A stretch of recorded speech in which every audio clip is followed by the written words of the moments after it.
Hello everyone. In this video, I'm going to show you how to create Gmail accounts in bulk via PVACreator. My suggestion is to add proxies, first of all. The proxy type here should be matched to your chosen proxies. For example, HTTP or SOCKS.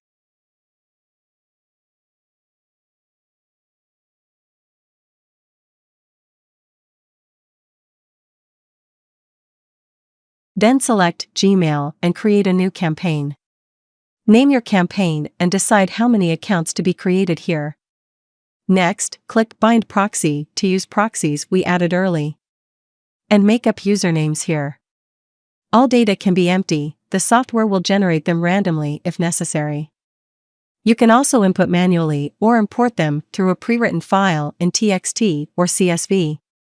Then choose the phone service you want to use. If you don't know what to fill in, the description below can be helpful. Take SMS PVA for instance, I need to fill in code 1 here. And then, add the API key and choose the phone country. If you don't know where to get the API key, please check the next video in the end. For the remaining options on these settings, you can read the description below and set up as you wish. Or you can just skip them if it's unnecessary for you. Just click Next. After that, you can click Settings to decide thread count. Click Start. Loop run means it will run again and again till success. Keep it running and be patient for the whole automatic process.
At last, you can click Open Account File button to show the results. That's all today. Thanks for watching.